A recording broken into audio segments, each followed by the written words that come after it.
always edit me out. Go. I was just texting this guy back. Go. Oh, sorry. Excuse me, I'm big in here. Watch out. I need all the space. Wait! That's not nice. It's not recorded that. Let the small frame food go. Okay. Hi! Hello. Hi. Happy New Year! Happy New Year. Happy 2020. Oh my god, 2020. What a weird number. It is. Reminds me of Barbara Walters. I feel like, oh yeah, that's fair. I also feel like it's very Jetsons. Yes, which we have no flying cars, which I'm disappointed in. Well, I'm sure there's one somewhere. Francine's like, okay. Anyway.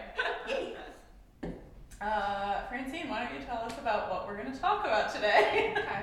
Well, I felt really inspired today to actually talk about taking care of yourself. It's 2020, it's a new year.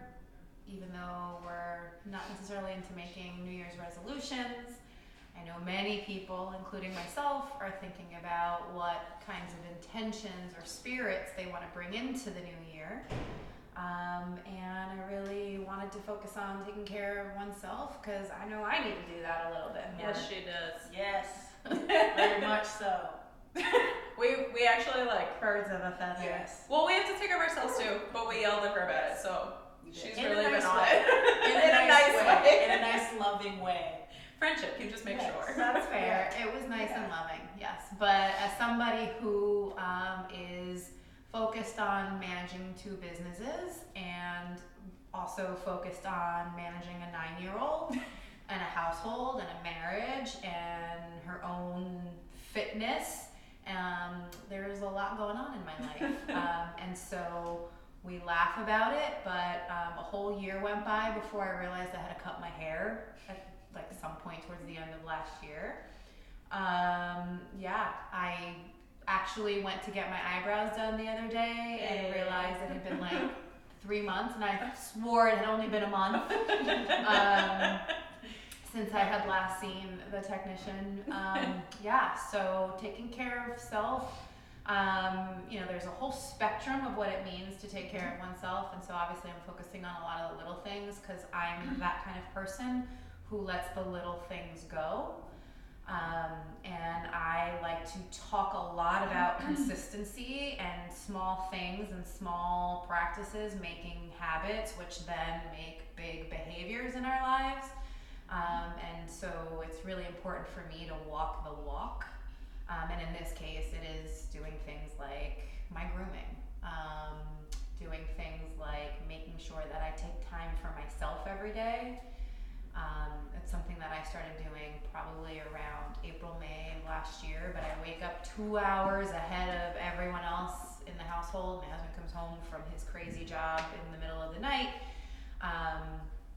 He owns the best fish market in all of Brooklyn. She's Just a small little plug. I know we're all biased, but like it's true. Shout out to Shipwreck. Shipwreck! It was really good. Bed-Stuy, Brooklyn. Yes. Check us out on Instagram.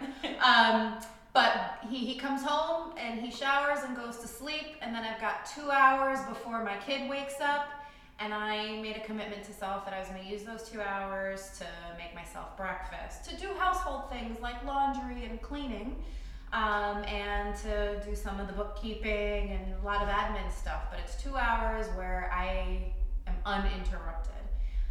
And that's a practice that I've actually been able to keep up for the most part. And I also decided I was going to meditate. And for the most part, I've been able to do that, give myself at least 5 minutes of that morning to just sit in silence. I do use an app. But then when it falls apart, which it definitely did towards the end of the year, I felt myself like this all over again.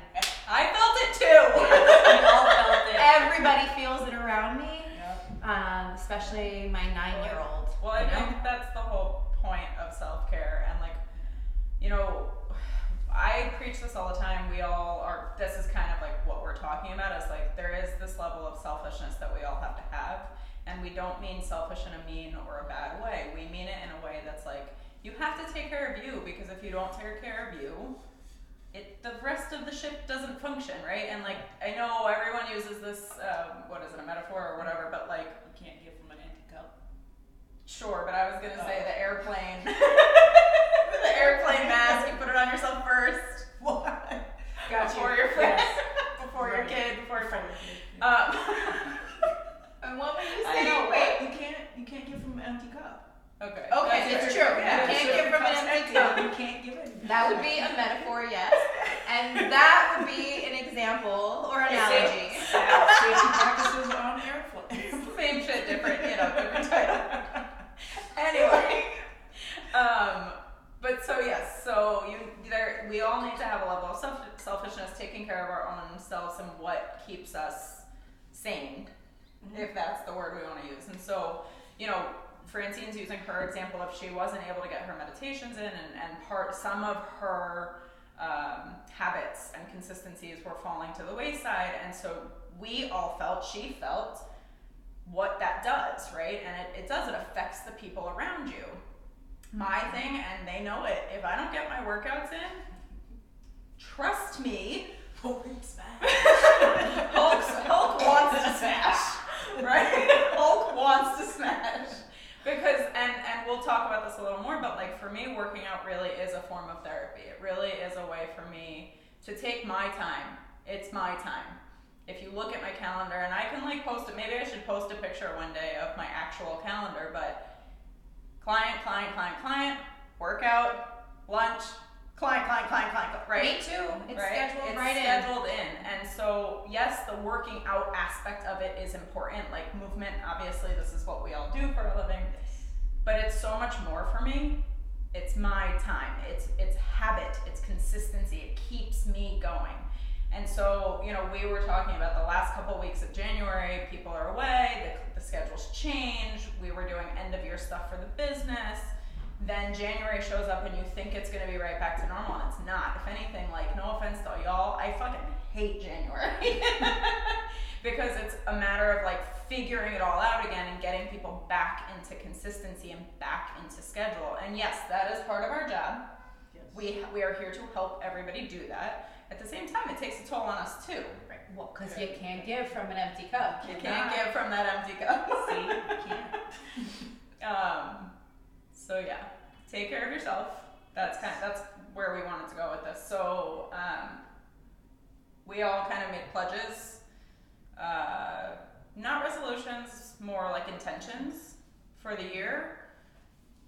Things we wanted to focus on. So Joe, what's your intention for the year? I have a couple intentions. Mine's just being more like consistent. I'm clearly like the quieter between of the three of us. So for me, I need to be consistent in my communication and like finding my voice and speaking up a little bit more. That's one intention I have. Another one is to be consistent in my actual movement. You guys know, like the past year, like with working out and stuff, was like I was here and there. Well, they know, but like for the past year, been kind of like going back and forth with what is next for me. I used to play ball all the time. That used to be life. I put that to the wayside to really focus on my career and this and helping others. And it's kind of like I lost myself in that. It's kind of been in limbo of, okay, do I still try to do the things I did with basketball? Do I do this? Like, what is literally next for me in working out? Because it's not for performance per se. It's like I'm not competing. So it's like, what do I want to do? Do I want to try CrossFit? Do I want to try this? Do I want to try that? Do I want to try a new sport? It's like I can try all of these things, but I really kind of just want to focus on the little things and just being consistent and moving, whether it's at least 4 times a week or 5 times, whatever it is that I feel that I need, because I need to get back into it. I feel so much better. I sleep better. I'm probably more upbeat. Granted, I'm pretty upbeat as, she is. I'm pretty upbeat generally, but like I notice my energy is shifted and changing. I'm tired. I'm taking naps more, this and that, and it's like that's not a good look. No. So I need to take more time for me and actually just moving my body, whether it's 20 minutes or if I take an hour. I'm kind of using the Spartan race as a launch for me to get back into it, to be consistent. You also, and like, I hope you're okay with me saying this, but like you also, she asked for help, right? Mm-hmm. So she actually asked me to help her. And I'm not, I'm not saying I'm Joanne's coach, because I'm not, right? Like we all coach together in terms of our friendship and coaching, but like she asked for help and I think that is like one of the major things we all need to do is ask for help when we need it, is ask for help. Yeah, Absolutely. I think that's a really important theme, right? So in Joanne's case, it was asking a peer, colleague, friend, partner for help. But sometimes it's even bigger than that, right? And so so my intention for the year is that I really want to start seeing a therapist. I'm not even gonna sit here and lie to you. I have been putting this off for, I don't know how many years have I been saying this now, at least a full year. So just to give you like a quick little insight, there are people in my family that have been going to therapy for their entire lives, and I either have there's something that is stopping me. There was the stigma or whatever it might be. I couldn't even really tell you. But I also have just like been making excuses. I don't want to spend the money. I don't have time. I called, no one picked up, whatever it is. I've made I can't find someone, my insurance doesn't cover it. I've made the excuses, and they're 100% excuses. Like, I am not gonna sit here and even bullshit you. So it is my intention to start seeing a therapist this year. And by the way, as I'm saying that to you, every single one of those things is still running through my head. I don't have time. I don't want to spend the money, or you know what I mean? So that is why I'm stating it out loud. I have told both of them that is something that I want to do, that I need to take some hour throughout the week and find someone to speak to. I got issues. We all do. So there are things that I want to talk out, and there are things that I want to try and figure out how to progress and whatnot. And so that's one of my intentions for the year. Awesome. And I think if you're sitting there listening to us talk about these things, understand that maybe it's not a therapist, right? Some of you are probably like, yeah, I need to see a therapist, and I haven't done it, and I'm just like Maureen, I'm making excuses. And maybe this will be something to motivate you to do that as well. Some of you might be thinking, you know what, I haven't worked out in a couple of years, and I used to be really fit, and I needed to get back into it, and I don't know how to do it. And maybe you know how to work out, but maybe you're not motivated right now, and so maybe the person you need to see, or the quote-unquote therapist, the ist that you need, is a personal trainer. We joke about We know a bunch of trainers, by the way, if you're looking for one.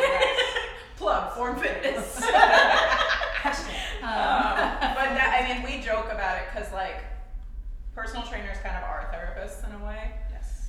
And you know, I'm sure some of our clients could comment below, but like we like speak to, you know, let's put it like this. There are people that you see in your lives all the time, or there are friends that you have that you don't see, right? I see some of my clients more than I see anybody else, right? And we talk and we have relations, like in terms of like, how was your day? What are you feeling? What do you need to work through? Like all of that kind of stuff. And so in a way, that can become its own therapy. Now, we're not saying we have a doctorate to be able to give certain pieces of advice.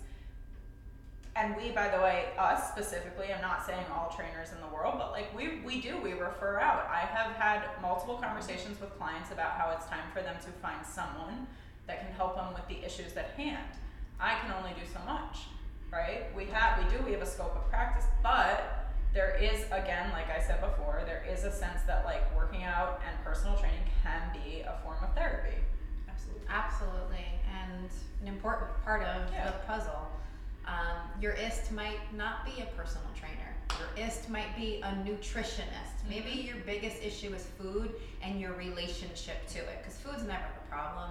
It's you and your relationship to it. And each one of us, we've talked about food before, so you know we've got our own issues. And some of those are more appropriate for a therapist. Some of them are more appropriate for a nutritionist, and only you know that, so you gotta listen to your gut and make that kind of decision, right? Yeah, I'll say, I don't know if you guys get like comments or people like messaging you, but a lot of times, a lot of you guys have messaged me and asked about food. I don't even know where to start, is the like comment. Go see a nutritionist and say that and say, Because here's the deal, right? There's better nutritionists out there. There's so many things. But if you go to a personal trainer and say, I've never worked out before, okay, well, we immediately know beginner. I have to teach you the basics, right? Yes. If you go to a nutritionist and you say, I don't even know what I'm doing, right? They're gonna teach you the basics. And if you could take anything away from even a couple sessions, right? Because I actually wanna bring this up. And we do this too, nutritionists will do it, everybody will do it, you just have to be upfront, right? I can't afford to see you forever, but I want to learn. Yes. Yes. Yes. Right? Yep. Yes. Personal trainers make their living per hour, so yes, we need to continue to see clients. I'm not even gonna front about it, right? Like we're not gonna front about it. Same with nutritionists, same with massage therapists, same with nail salons. Like, they need business all the time. Great. However, I would rather see people moving well. A nutritionist would rather see people eating well. Understanding food, understanding movement, understanding, right? So I believe, and I preach this all the time to clients that call us and all that stuff, just say it. Just say, I can't afford to see you forever, but I need to learn.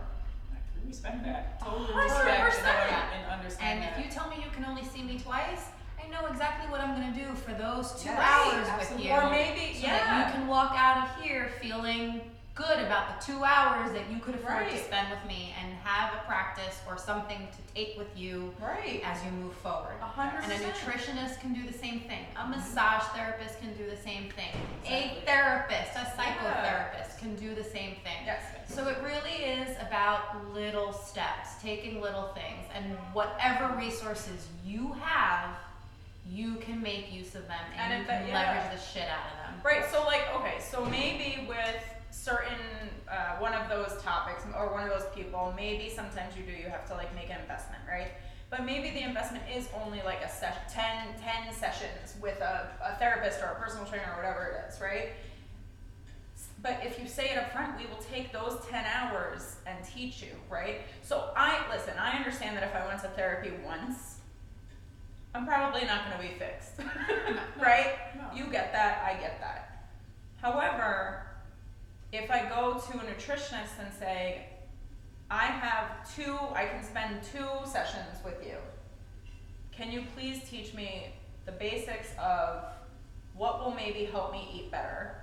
They will. Absolutely. Right? So we have to understand that going in, and I think we all have to be upfront about that kind of stuff. Yeah, Yeah, I I think agree that's with you. really important. And I think, you're speaking to a bigger issue also. You talked about excuses, right? Money is always a big limiting factor. Every single one of us has 1,000,001 reasons why we shouldn't be doing the things that we shouldn't be doing. So I talked a lot about all the things that I didn't get done last year, which were about me. It's really easy for me to forget about me so that I can put my effort towards other people. And that's a flaw. That's my fatal flaw. And that's a real thing. I could go to a therapist and work on that, but I've also done a little bit of that before. And so I'm also ready and at a point where I know what things I need to do to take care of me. And it's really just a matter of actually doing them. And there's this big rift, right, between knowing what to do and then putting it into action. And it really is about the little things, right? So we talked about workouts. I don't really miss workouts. I miss some. I'm not as compliant as this one over here. I'm definitely not as compliant as these 2. But you will be, because we're gonna help you with that. But in a year's time, even with the tumultuous year we've had, I didn't miss that many workouts. Actually, I could tell you how many. It was like less than 20 workouts that I missed. Anyway, the point being that I scheduled that time in, right? So I never really missed the workouts, right? But did I schedule that haircut? Or was it easy for me to reschedule it, right? So like taking ownership, being consistent, holding on to things, right? Not letting things stop me from doing what I need to do, right? And at the end of the day, even something as small as my examples, it's about letting things get in the way and letting things stop me. Because there's a little bit convenience, right, in me getting to say, I don't have time for me because I have to do all these things for everybody else. Woe is me. I actually That's a saw real thing. I saw a post yesterday that said, I'm probably quoting it wrong, but it said something like, we all have about 3 hours of free time in a day. And that maybe isn't 3 hours like Consistent. it's just like 3 hours within a day. And then the person had gone onto their screen time to look at like what their phone said they were on their, and it was like 2:47. Like it was like, it was basically like all the free time. Right, and so now I'm not saying if you have 15 minutes here and there, you get to like go get the haircut or whatever. But if you're able to schedule your life in a way and you again plan it ahead of time, you will be able to make it happen. Yes, you will. I just thought that post was so funny. I was like, yup. But it's 100% true. It's 100% true. 100% too. So, what? You guys have any questions? No, I'm kidding. You can't ask us questions. But if you do have questions, you know how to get a hold of us, right?